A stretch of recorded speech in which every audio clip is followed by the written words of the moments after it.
Excel Techno school, Guruvayanakere, Venur. Admission open now. Change ಆಗ್ತಾರ ಬಿಡ್ತಾರೋ ನನಗೇನು ಗೊತ್ತು, ನಾನೇನು ಜ್ಯೋತಿಷ್ದನಲ್ಲ. ಅವ್ರು ಹೈಕಮಾಂಡ್ ತೀರ್ಮಾನ ಮಾಡ್ಕೋಬೇಕು. ನಮಗೆ ಇಲ್ಲಿ ಯಾರು ಸಿ ಎಮ್ ಆಗ್ತಾರೆ ಯಾರಾಗಲ್ಲ ನಮ್ಮ ಮುಖ್ಯ ಅಲ್ಲ.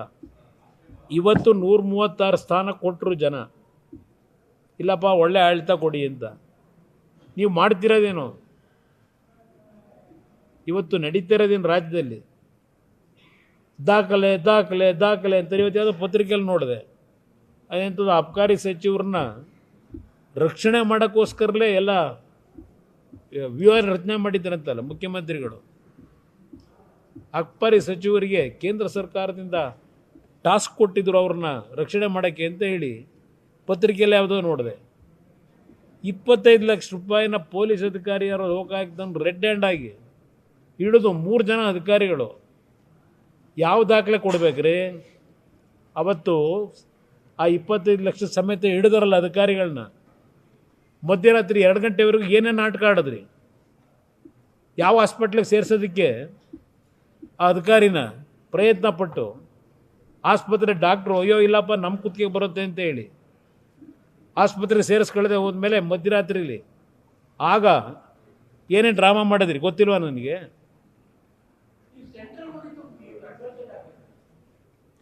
ಕೆಲವರು ಅಂತಾರೆ. ನನಗೆ ಇಲ್ಲಿಯ ವಾತಾವರಣ ನೋಡಿದಾಗ ನಾನು ಇಲ್ಲಿ ಇರಬೇಕಾಗಿತ್ತು ಅನ್ನೋದು ನನಗೂ ಇದೆ. ನನಗೂ ಒಂದು ಮನಸ್ಸಲ್ಲಿ ಇತ್ತು ಇರಬೇಕಾಗಿತ್ತು ನಾನು ಇಲ್ಲೇ ಅಂತ ಹೇಳಿ. ಬರೋ ಟೈಮ್ ಬಂದಾಗ ಬರೋಣ ಬನ್ನಿ. ಯಾವ್ದು ಹೇಳಿ?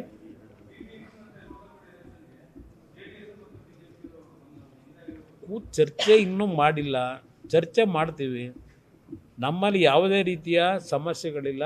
ಮುಕ್ತವಾದಂಥ ರೀತಿಯಲ್ಲಿ ಯಾವ ರೀತಿಯಲ್ಲಿ ನಾವು ಈಗಿನ ಈ ಒಂದು ಭ್ರಷ್ಟ ಕೆಟ್ಟ ಸರ್ಕಾರ ಇದೆಯಲ್ಲ ಇದನ್ನು ಹೋಗಲಾಡಿಸಿ ತೆಗೆದಾಕ್ತಕ್ಕಂಥದ್ದಕ್ಕೆ ಎರಡೂ ಪಕ್ಷಗಳು ನಾವು ಯಾವ ಥರ ಹೋಗಬೇಕಾಗಿದೆ. ರಾಜ್ಯದ ಹಿತ ನಮಗೆ ಮುಖ್ಯ. ಪಾಪ ಹೇಳ್ತಾರೆ ಅದೆಂಥದ್ದು ದಾಖಲೆ ಅಂತ ಹೇಳಿ. ಯಾವ ದಾಖಲೆ ಕೊಡಬೇಕು ಇವರಿಗೆ? ಅಪಾಯ ದಾಖಲೆ ಇಲ್ವಾ? ಆರ್ ಪೋಸ್ಟ್ದು ಇನ್ಯಾವ ದಾಖಲೆ ಬೇಕು? ಹಾಂ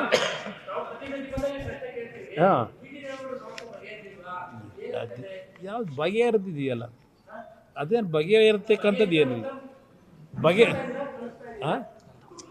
ಆಮೇಲೆ ಕಾಲ ಒಂದು ನಿರ್ಧಾರ ಮಾಡ್ತದೆ ಬನ್ನಿ. ಈಗ ಅವರು ನಮ್ಮ ಜೊತೆನಲ್ಲಂತೂ ಇಲ್ಲ. ನಮ್ಮ ಕಾರ್ಯಕರ್ತರು ಡಿಸ್ಟರ್ಬ್ ಆಗೋದ ಅವಶ್ಯಕತೆ ಇಲ್ಲ.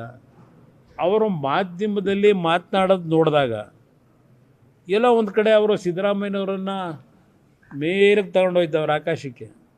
ಅವ್ರು ಯಾರ್ಯಾರನ್ನು ಯಾವ್ಯಾವ ಸಂದರ್ಭದಲ್ಲಿ ಮೇಲೆ ತಗೊಂಡೋಗ್ತಾರೋ, ಯಾರನ್ನು ಕೆಳಗಿಳಿಸ್ತಾರೋ, ಈ ಒಂದು 15 ವರ್ಷದ ರಾಜಕೀಯ ನೋಡಿದ್ರೆ ಒಂದು ಅವ್ರ ನಡವಳಿಕೆ ನೋಡಿದ್ದೀವಿ.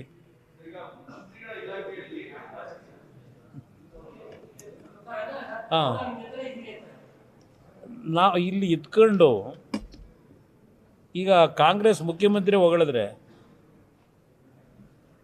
ಏನರ್ಥ? ಅದು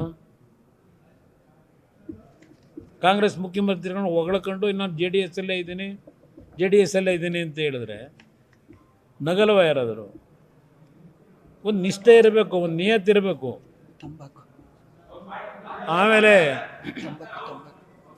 ನೋಡಿ, ತಂಬಾಕು ಬೆಳೆಗಾರರದು ಈ ಸರ್ಕಾರ ನನಗೇನಾದರೂ ಅರ್ಜಿ ಕೊಟ್ರಾ?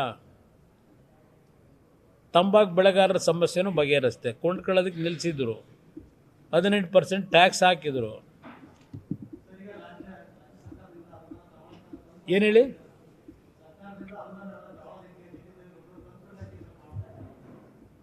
ಯಾಕೆ ಬೇರೆ ಶಾಸಕರುಗಳು ಆಗಿದ್ದ ತಂತ್ರಗಾರಿಕೆ ಮಾಡೇ ದುಡ್ಡು ತಗೊಂಬದ್ದವ್ರ? ಈ ಸರ್ಕಾರದಲ್ಲಿ ಏನೋ ಕಮಿಷನ್ ಅಂತಾರಲ್ಲ, ಯಾವ ತಂತ್ರಗಾರಿಕೆ ಬೇಕಿಲ್ಲ. ಯಾವುದಾದ್ರು ಇಲಾಖೆಗೆ ಹೋಗಿ ನೀವು ಅದೇನೋ ಪರ್ಸೆಂಟೇಜ್ ಫಿಕ್ಸ್ ಮಾಡ್ಕೊಂಡವ್ರಲ್ಲ, ಕೊಟ್ಟರೆ ಯಾರು ಬೇಕಾದರೂ ಹೋಗಿ ಇಲ್ಲಿ ದಲ್ಲಾಳಿಗಳು ಹೋಗ್ಬಿಟ್ಟು ತಗೊಂಬರ್ಬೋದು. ಮಿಡ್ಲ್ ಮ್ಯಾನ್ಗಳು. ಆ ರೀತಿ ಆಡಳಿತ ನಡೀತಾ ಇದೆ. ತಂತ್ರಗಾರಿಕೆ ಏನು ಬೇಕಿಲ್ಲ ಫಂಡ್ಸ್ ತರೋಕ್ಕೆ ಈ ಸರ್ಕಾರದಲ್ಲಿ.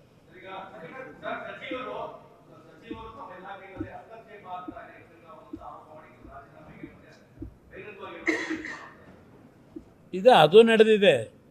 ಇಲ್ಲ ಏನೂ ಆಗಿಲ್ಲ ಅಂತ ಹೇಳಿದ್ರಲ್ಲ. ಆಮೇಲೆ ಮಾತಿದ್ರು ಇದೆಲ್ಲ ಮಾಧ್ಯಮದ ಸೃಷ್ಟಿ ಅಂತಾರೆ ಮಾತೆತ್ತಿದ್ರೆ. ಅಲ್ಲಿ ನಡೆದಂಥದ್ದು ಅವತ್ತು ಬೆಳಗ್ಗೆ ರಾಜೀನಾಮೆ ಕೊಡ್ತೀನಿ ಅಂತ ಥ್ರೆಟ್ ಮಾಡಿದ್ದು ನಿಜ, ಅದರಲ್ಲಿ ಯಾವ ಸಂಶಯ ಇಲ್ಲ.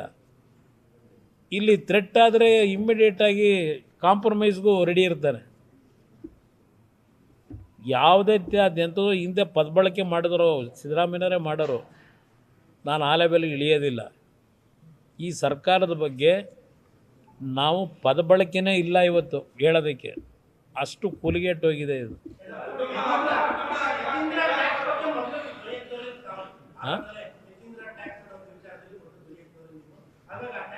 ಅದು ನಡೀತಾ ಇದೆ ಅಂತಲೇ ನಾನು ಹೇಳಿದ್ದದು, ಹೆಸರಿಟ್ಟಿದ್ದೆ ಅದಕ್ಕೆ.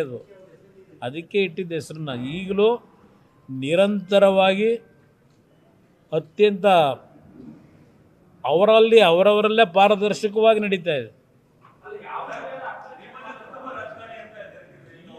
ಅವ್ರು ಯಾವ ರಾಜಕಾರಣಿ? ಈಗ ನಾವೇನೋ ಕುಟುಂಬ ರಾಜಕಾರಣ ಒಪ್ಕೋತೀನಿ. ಕರ್ನಾಟಕ ರಾಜ್ಯದಲ್ಲಿ ನಮಗೆ ಸಿಕ್ಕಷ್ಟು ಕುಟುಂಬ ರಾಜಕಾರಣದ ಪ್ರಚಾರ ಬೇರೆ ರಾಜಕಾರಣಿಗಳಿಗೆ ದೊರಕಿಲ್ಲ. ಈಗ ಅವರು ಮಾಡ್ತಿರೋದೇನು? ಅವ್ರು ಯಾವ ರಾಜಕಾರಣ ಮಾಡ್ತಾ ಇದ್ದಾರೆ? ಇದು ಪ್ರಶ್ನೆ ಇಲ್ಲಿರ್ತಕ್ಕಂಥದ್ದು. ಇಲ್ಲಿ ಕುಟುಂಬ ರಾಜಕಾರಣ ಆಗೋದಕ್ಕಿಂತ ಹೆಚ್ಚಾಗಿ ನಮ್ಮ ಪಕ್ಷದ ನಾನು ಹೇಳೋದಾದರೆ, ನಾನು ಇವತ್ತು ಬೇರೆ ಯಾರು ಬೇಕಾದರೂ ಅಧ್ಯಕ್ಷರಾಗಿ ನಾವು ಪಕ್ಷ ಕಟ್ತೀವಿ ಅಂದರೆ ಬಿಟ್ಕೊಡೋಕ್ಕೆ ತಯಾರಾಗಿದ್ದೀನಿ. ಏನು ಮಾಡೋದು? ನಮ್ಮ ಪರಿಸ್ಥಿತಿ ಹಂಗಿಲ್ವಲ್ಲ. ಇಲ್ಲಿ ಅವ್ರಿಗಾದ್ರೆ ರಾಷ್ಟ್ರೀಯ ಪಕ್ಷ, ಅವರಿಗೆಲ್ಲ ಆಲ್ಮೋಸ್ಟ್ ಆಲ್ ಈಗ ಒಂದು ಲೆವೆಲ್ ಓಟ್ ಇರ್ತದೆ. ನಾವು ಒಂದು ಓಟಿಂದ ಶುರು ಮಾಡಬೇಕಲ್ಲ ನಮ್ಮ ಪಕ್ಷ ಬೆಳೆಸೋಕ್ಕೆ. ನಾವು ಸಂಪೂರ್ಣವಾದ ಟಾರ್ಗೆಟ್ ಇರೋದೇ JDS. ಅದರಲ್ಲೂ ದೇವೇಗೌಡರು ಕುಮಾರಸ್ವಾಮಿನ ಯಾವ ರೀತಿ ಮುಗಿಸಬೇಕು, ಅವ್ರ ಕ್ಯಾರೆಕ್ಟರ್ ಅಸಾಸಿನೇಷನ್ ಮಾಡಬೇಕು, ಯಾವ ರೀತಿ ಕ್ಯಾರೆಕ್ಟರ್ ಅಸಾಸಿನೇಷನ್ ಮಾಡೋಕ್ಕೆ ಅವ್ರ ಪೊಲೀಸ್ ಇಲಾಖೆ ಉಪಯೋಗ ಮಾಡ್ಕೋಬೇಕು, ಇದು ನಡೀತಾ ಇರತಕ್ಕಂಥದ್ದು ನಿರಂತರವಾಗಿ ಸರ್ಕಾರದಲ್ಲಿ ನಡೀತಾ ಇದೆ. SIT ಅಂತಕ್ಕಂಥದ್ದು ಇರ್ತಕ್ಕಂಥದ್ದು ಒಂದು ಪ್ರಮುಖವಾಗಿ ನಮ್ಮನ್ನು ಮುಗಿಸ್ತಕ್ಕಂಥದ್ದು. ಈಗ ಒಂದು ಉದಾಹರಣೆ ಕೊಡ್ತೀನಿ. ಪಾಪ ರಮೇಶ್ ಕುಮಾರ್ ಅವರು ಒಂದು ಹೇಳಿಕೆ ಕೊಟ್ಟರು. ನಮ್ಮ ಕೋಲಾರದ ಮಾಜಿ ಸ್ಪೀಕರು ಕುಮಾರಸ್ವಾಮಿ ಅವರು ಡೆಲ್ಲಿಲಿ ಮಂತ್ರಿ ಆದಮೇಲೆ ನಾನು ಫಾರೆಸ್ಟ್ ಇಲಾಖೆಯವ್ರಿಗೆ ಅಲ್ಲೇಳಿ MOFಗೆ ಇವ್ರಿಗೆ ತೊಂದರೆ ಕೊಟ್ಟು ನೋಟಿಸ್ ಹೊಡಿಸಿದ್ದೀನಿ ಅಂತ ಒಂದು ಹೇಳಿಕೆ ಕೊಟ್ಟರು. ನನಗೆ ತೊಂದರೆ ಕೊಡ್ತಾವ್ರೆ ಅಂತೇಳಿ. ನನಗೆ ಸಂಬಂಧ ಇಲ್ಲದೆ ಇರೋದು ನನ್ನ ಹೆಸರು ತಂದರು. ನಾನು ಎಲ್ಲೂ ಚರ್ಚೆ ಮಾಡಿರಲಿಲ್ಲ. ಅವರಿಗೆ ನೋಟಿಸ್ ಯಾಕೆ ಕೊಟ್ಟರು ಫಾರೆಸ್ಟ್ ಇಲಾಖೆಯವರು? ಅಲ್ಲಿ ಅವರು ಏನು ಅರಣ್ಯ ಇಲಾಖೆಯ ಭೂಮಿಗಳನ್ನು ಒತ್ತುವರಿ ಮಾಡ್ಕೊಂಡಿದ್ದಾರೆ. ಕಳೆದ 20 ವರ್ಷಗಳಿಂದ, 20 ಇನ್ನೂ ಜಾಸ್ತಿನೇ ಆಗಿರ್ಬೋದು, ಯಾವ್ಯಾವ ಅಧಿಕಾರಿಗಳನ್ನು ದುರುಪಯೋಗ ಪಡಿಸ್ಕೊಂಡು, ಯಾವ್ಯಾವ ಸಂಸ್ಥೆಗಳನ್ನು ದುರುಪಯೋಗ ಪಡಿಸ್ಕೊಂಡು ಆ ಒತ್ತುವರಿ ಭೂಮಿನ ಉಳಿಸ್ಕೊಳ್ಳಲಿಕ್ಕೆ ಪ್ರಯತ್ನ ಪಟ್ಟಿದ್ದಾರೆ. ಏನೂ ಇಲ್ಲ ಸತ್ಯ ಹರಿಶ್ಚಂದ್ರ ನಾನು ಅಂತಾರೆ. ನ್ಯೂಸ್ ಫಸ್ಟ್, ನಿರ್ಭೀತಿಯಿಂದ ನಿಮ್ಮ ಪರವಾಗಿ.